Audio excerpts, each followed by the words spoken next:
وكذلك أوحينا إليك قرآنا عربيا لتنذر أم القرى ومن حولها وكذلك أوحينا إليك قرآنا عربيا لتنذر أم القرى ومن حولها.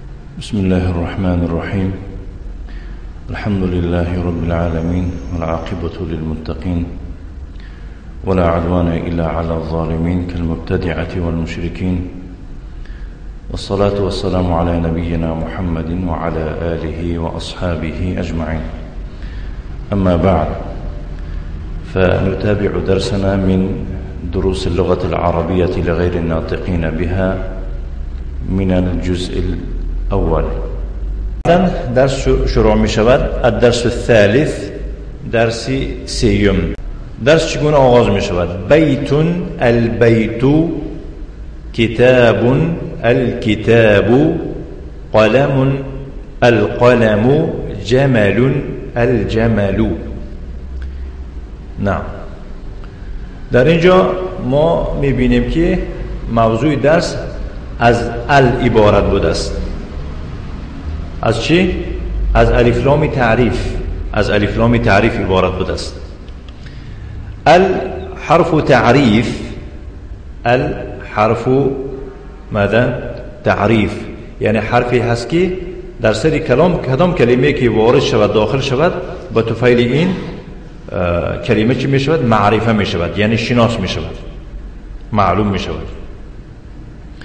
الحرف تعریف يدخل على اسم نکره، در سر اسم نامعلوم داخل می شود. يدخل على اسم نكرة، در سر اسم نكرة داخل می شود.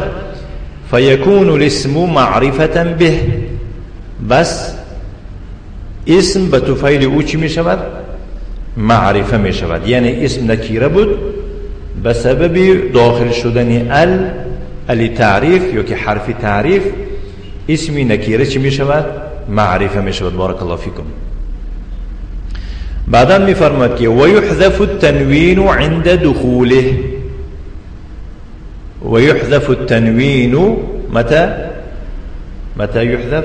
عند دخوله، در حین داخل شدنش تنوین از بین میرد. مثلا بیتون با تنوین است، وقتی که الف لام داخل شود چگونه خوانده می شود؟ البیت.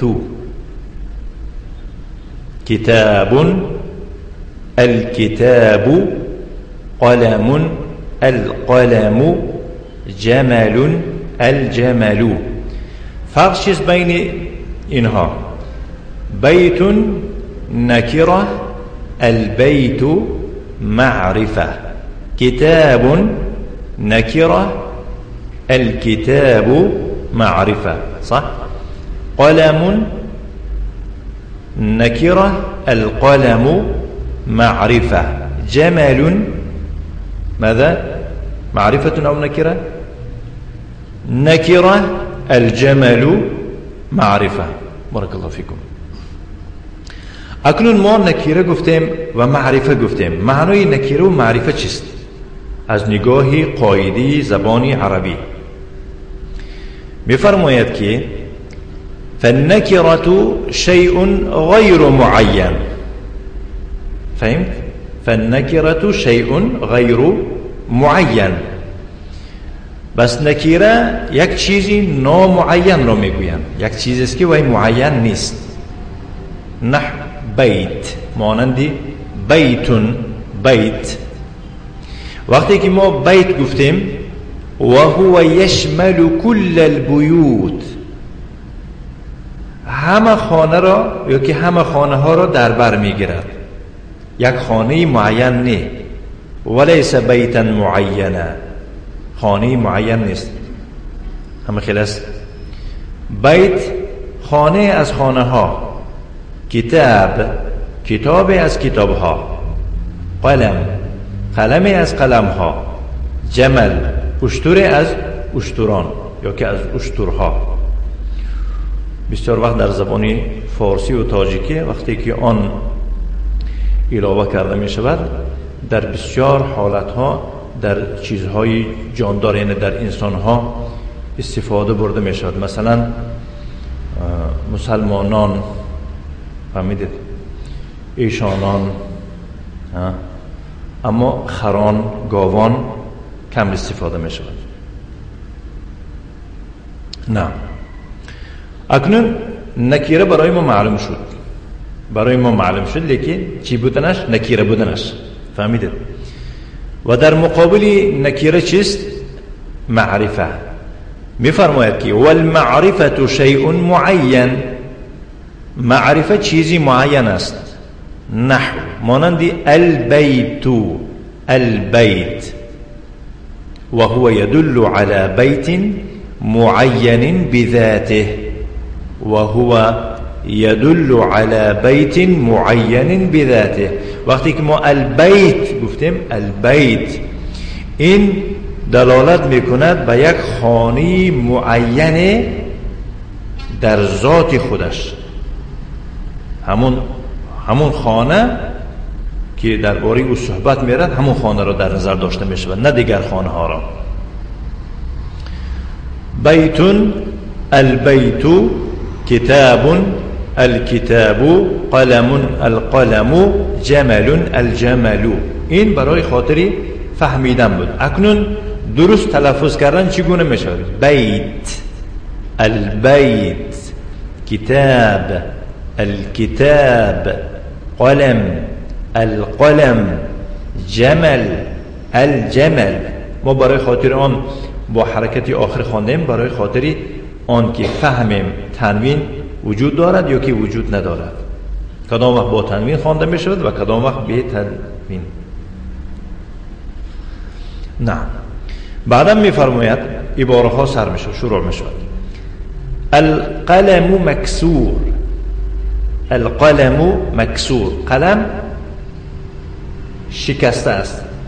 کدام از این دو کلمه، این جمله از دو کلمه عبارت است. نه، القلم مکسور، کدام از اینها معرفه است، کدامش نکره؟ نه، القلم معرفه، مکسور نکره، صح؟ القلم معرفه هم نکره، معرفه ال نه. در بسیار حالت ها معرفه یعنی مبتدا معرفه می شود. در بسیار حالت ها در اصل مبتدا چی می شود؟ معرفه می شود. اکنون مبتدا چیست؟ القلم در اینجا مبتدا است، مکسور خبر. المبتدا و الخبر در این درس نیز دویم قاعده مبتدا و خبر بوده است. فالمبتدا هو الاسم المرفوع العاري عن العوامل اللفظيه. مبتدا چیست گفته پرسند؟ باید که این قاعده را از بر گفته شود. فهمیدید؟ فالمبتدا هو الاسم المرفوع العاري عن العوامل اللفظيه. مبتدا این اسم است، یعنی فعل نیست و حرف نیست، اسم است. المرفوع مبتدا اسم مرفوع می شود، ایمنیت نپدش، یعنی منصوب نمی شود، مجرور نمی شود. فهمیده؟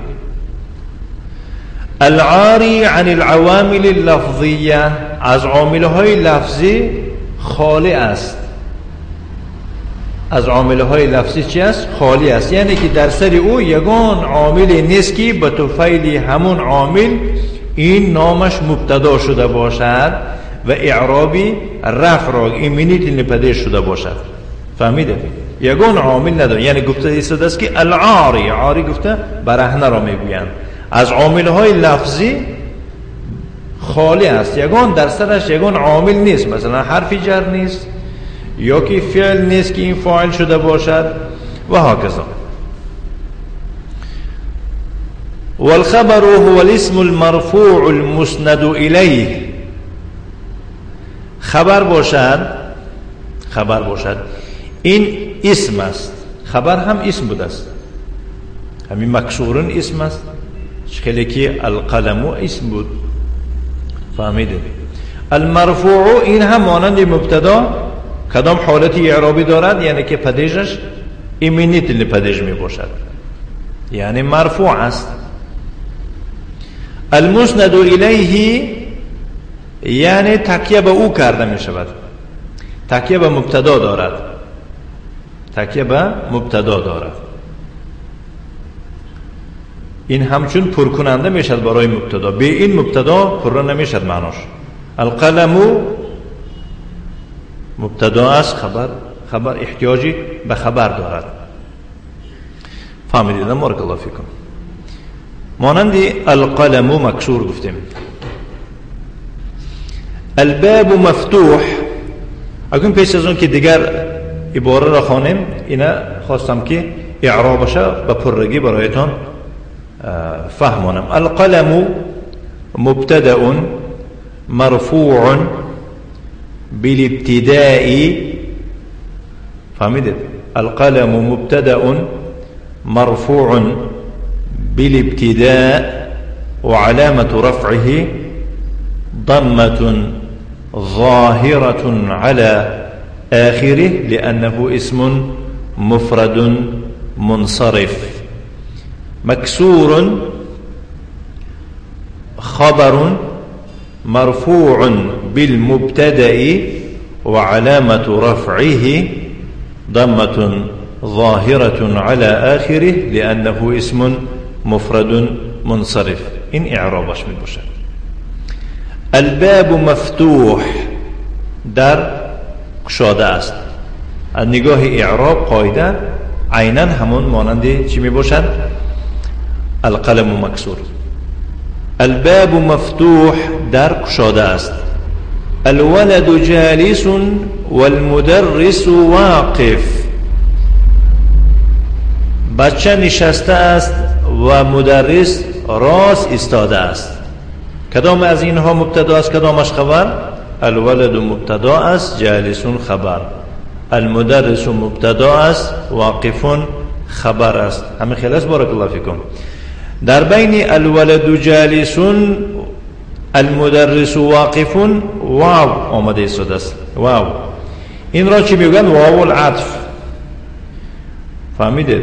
کدامی از اینها یعنی که ما قبل و ما بعد واو عطف را ما گذاشتیم، در اینجا معطوف و معطوف علیه است. معطوف و معطوف علیه است. فهمیدید؟ هر جا که حرف عطف آمد باید که ما دانیم کدام جهتی این جمله معطوف می باشد و کدام جهتش معطوف علیه می باشد. ما بعدی واو را چی نامیده می شود؟ معطوف. ما قبلش را معطوف علیه نامیده می شود. بارک الله فیکم. نعم. الكتاب جدید والقلم قدیم. کتاب نو است و قلم کهنه است. الحمار صغیر والحصان کبیر. خر مایده است و اسب بزرگ است، کلان است. الکرسی مکسور. کرسی شکسته است. المندیل وسخ. دسترویمال غژد است، چرکین است. الماء بارد. آب سرد است، خنک است. القمر جمیل. ماه زیباست. البیت قریب والمسجد بعید. خانه نزدیک است و مسجد دور است. الحجر ثقیل والورق خفیف. سنگ وزنین است و ورق سبک است. اللبن حار. شیر گرم است، سوزان است، تصفان است. القمیص نظیف. پیراهن پاک است، تازه است، آلوفته است. النجم بعید. ستاره دور است. الرجل واقف. مرد راست ایستاده است یا که راستاست یا راستا است، واقف است. السکر حلو، شکر شیرین است. الطالب مریض، دانشجوی بیمار است. وقتی که طالب میگن این طلبه مکتبی نیست، صنف از یعنی که طلبه که در صنف‌های بالایی میخوانه، صنف‌های پاییننده تلمید میگن وای آره. نه. الدیک جمیل، خروس زیباست.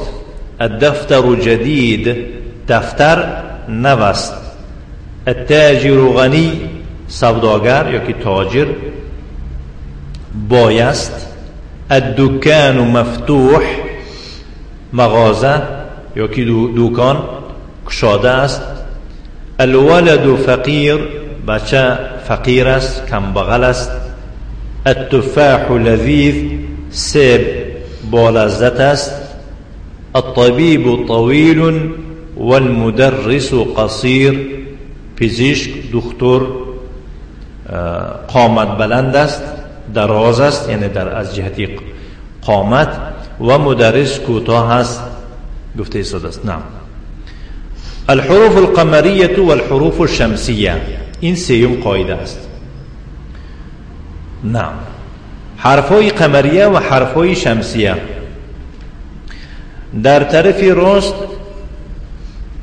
گفته است که الحروف القمریه، در پایان حرفای قمریه را ذکر میکند که یعنی کلمه های می باشند که پیش از داخل شدن ال وی کلمه به حرف از حرفای قمریه آغاز می شود.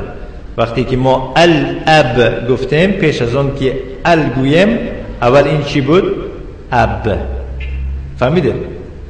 همان همزش حرفی قمریه می باشد. پیش از آن که ما الباب گویم، این در اصل باب بود. با کدام حرفی از حرفای قمریه آغاز شده است؟ به حرف با. فهمیده؟ همچنین الحروف الشمسیه، حرفای شمسیه نیز حرفای می باشند که پیش از آن که ال داخل شود در سر آن کلمه، می بینید که همان کلمه به حرف از حرفای شمسیه آغاز شده است. اول من خواستم که شما را شناس کنم که حرفی قمری و شمسیه در کجا جایگیر شده است. پیش از آن که التاجر گویم، این چی بود؟ تاجر. حرف شمسیه کدام حرف بود است؟ حرف التاء. الثوب یا که الثوب، پیش از اون که ال داخل شود ثوب، حرف شمسیه کدام حرف بود است؟ حرف الثاء. نعم. اکنون قاعده را بینید. میفرماید که وینطق السکون علی اللام، نگاه کنید، وینطق السکون علی اللام، سکون را یک علامتی سکون آرامی را میگویند. در مقابل سکون حرکت می باشد. هم خیلی است.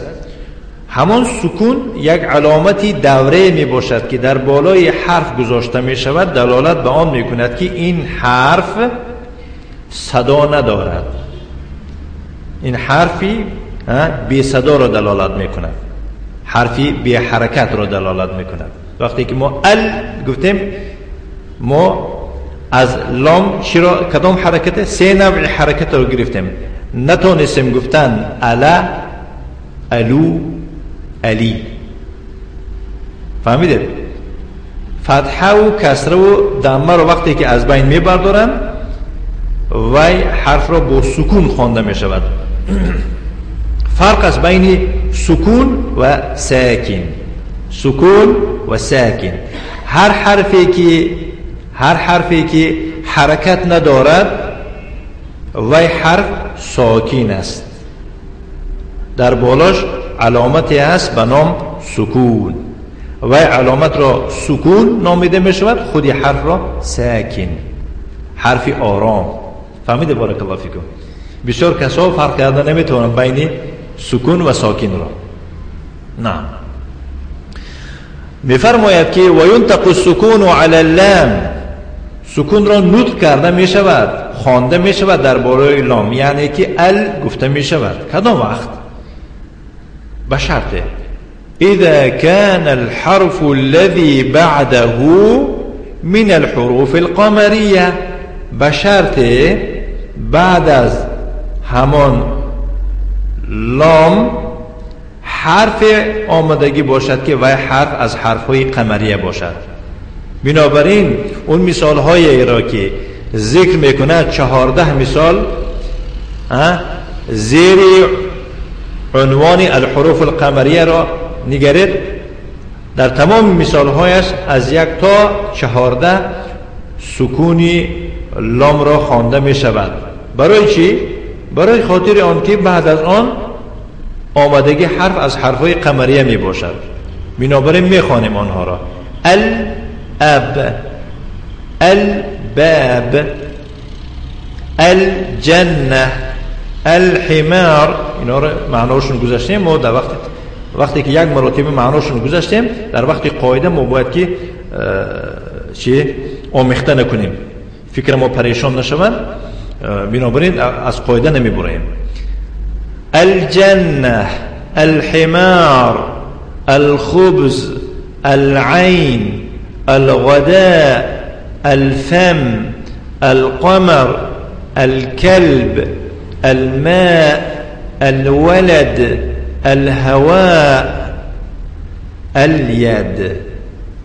در تمام این مثال ها چه لام را با سکون خوانده شد یا که لام را ساکن خوانده شد. بنابراین چی فرمود؟ و ينطق السكون على اللام اذا كان الحرف الذي بعده من الحروف القمرية. اکنون درباره الحروف الشمسیه چی میفرماید؟ ولا ينطق، و نطق کردن نمی شود. دیدید اختصار کردیم. چرا نطق کردن نمی شود؟ سکون را نطق کردن نمی شود، یعنی که سکون را خواندن نمی شود. در بالای چی؟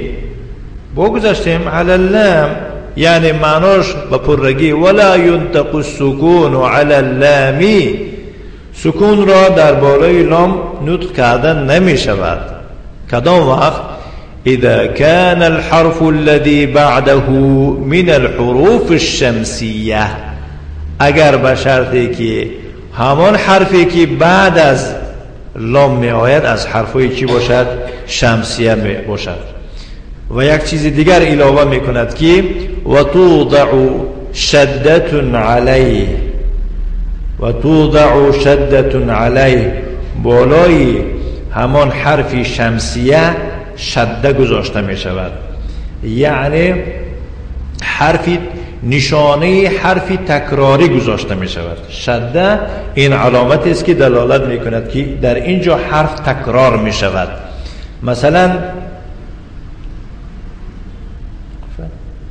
مثلا وقتی که ما گفتیم التاجر، در اینجا کدام حرف تکرار شده ایستاده است؟ حرف التا. برای چی تکرار شده ایستاده است؟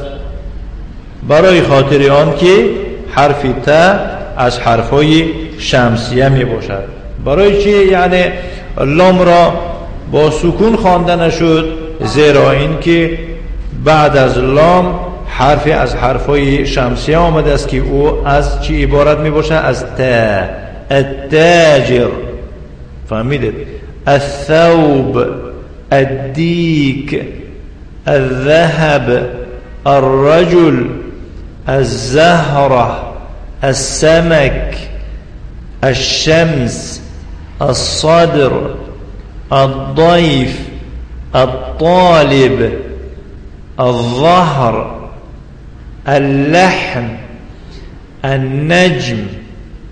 معلوم شد است که حرفهای الفبای زبان عربی اگر از 28 حرف عبارت باشد، اختلاف است، بعضی گفتن 29 است، بعضی گفتن 28، از 28 حرف عبارت باشد، این 28 حرف به دو قسم تقسیم می شود. 14 تا حرفهای قمری بوده است و 14 تا دیگر حرفهای شمسی بوده است. نه. این است بارک الله فیکم درس امروزی ما از کتاب دروس اللغة العربية لغير الناطقين بها قسم يكم، درس سيوم الدرس الثالث. نكتفي وصلى الله وسلم على نبينا محمد وعلى آله وأصحابه وسلم تسليما مزيدا والحمد لله رب العالمين.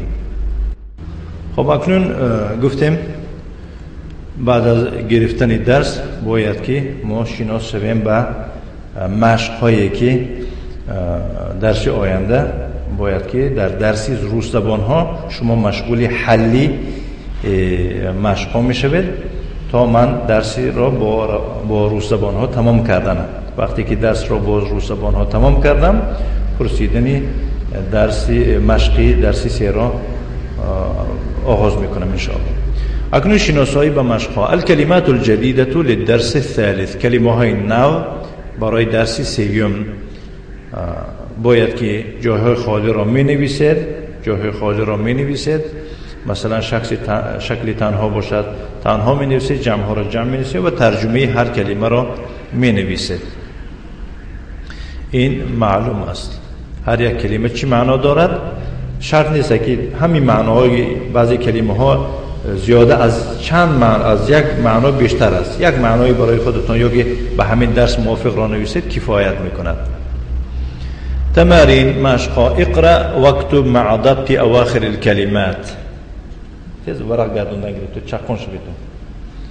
نعم.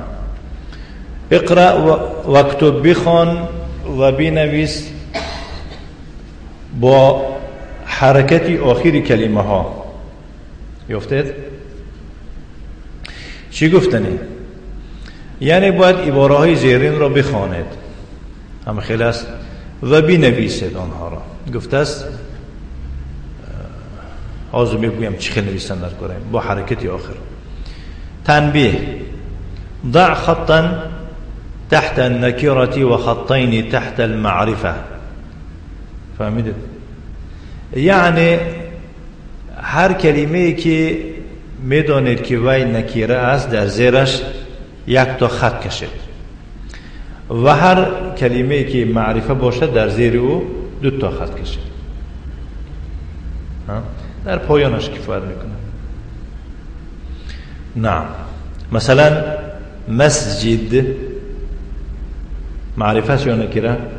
مسجدون یک تا خط میکشه. المسجدو دو تا خط میکشه. نعم. الثاني مشق دوم. اقرأ واكتب بخون و بنویس. المكتب مکسور هر جا که رقم ها در طرف راست می باشند اونجا عربی می نویسید و اونجا که رقم در طرف چپ باشد ترجمه آن را با زبانی خودتان می نویسید. 10 تا مثال بوده است. خیلی است. سیوم مشق. املأ الفراغ فيما يلي بوضع الكلمة المناسبة من الكلمات التالية. یعنی جایهای خالی را در پایان پر کن. با چی پر کردن در کار؟ با کلمه مناسب از کلمه های زیرین. فهمیدید؟ یعنی در پایان چند کلمه های مناسب مانده است، همان مناسبش را گرفته در پایان میماند. مثلا الحجر جمیل نمی شود، مناسب نیست. سنگ زیبا می شود لیکن مناسب نیست در اینجا. الحجر وسخ نمی شود. الحجر مفتوح نمی شود. حار نمی شود. ثقیل می شود. هم خیلی است. با بعضی چیزهای علاوه‌ای نوشته شده است در پایان. الکلمة التي تضعها في الفراغ معرفة ام نکره. همون کلمه را که در جای خالی میگذاری آیا معرفه است یا نکیره؟ در جواب می نویسید که نکیره یا که معرفه. فهمیدید؟ الكلمة التي تضعها في الفراغ مبتدأ ام خبر. همون کلمه را که در جای خالی میگذاری مبتدا است یا خبر؟ مبتدا باشد میگید که مبتدا، خبر باشد خبر. الرابع مشق چهارم. املأ الفراغ فيما يلي بوضع كلمة مناسبة. این هم همان گپ. فهمیدید؟ این هم همان گپ میباشد. فقط یعنی فرق چیست؟ کلمه های مناسبه از یادتان می نویسید اگر در سر یکون چی باشد. فهمیدید؟ نظیف مثلا المندیل نظیف، هر چی که موافق آید. میفرماید که الکلمة التي تضعها في الفراغ معرفة ام نکره، همون کلمه را که در جای خالی میگذاری معرفه است یا نکره. الکلمة التي تضعها في الفراغ مبتدا ام خبر، همون کلمه را که در جای خالی میگذاری مبتدا است یا خبر. مبتدا باشد میگید مبتدا، خبر باشد میگید خبر. تمارين مشقها: اقرأ واكتب مع ضبط أواخر الكلمات. تنبيه: ضع خطا تحت القمرية وخطين تحت الشمسية. در زیر کلمه‌ای که حرفی از حرفهای قمریه دارد یک تا خط کش، و در زیر کلمه‌ای که حرفی از حرفهای شمسیه دارد دو تا خط کش. الباب چند تا خط کشیده می شود؟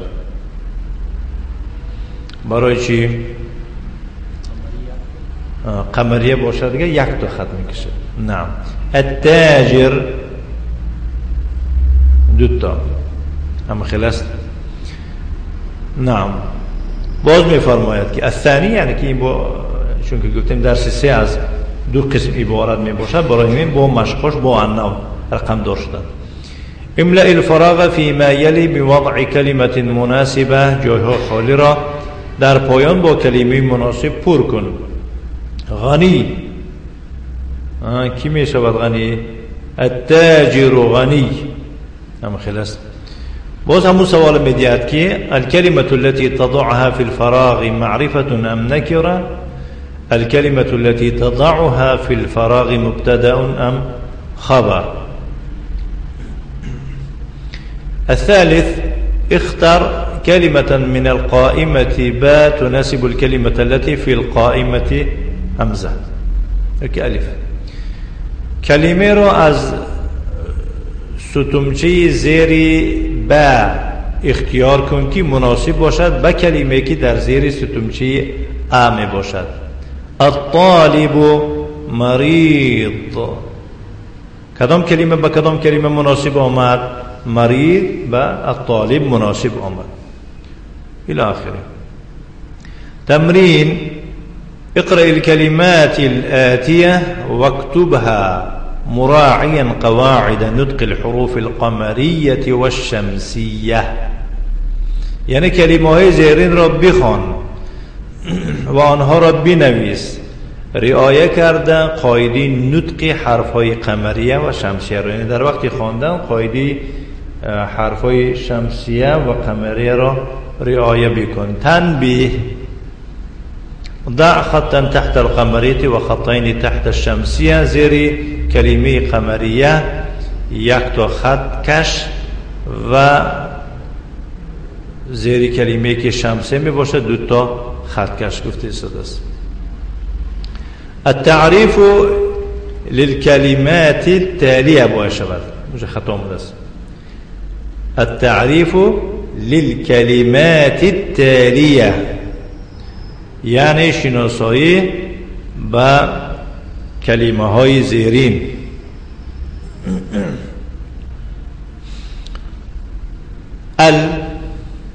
درباره چه قاعده گذاشتیم باید که از یاد در اینجا نویسید. قاعدة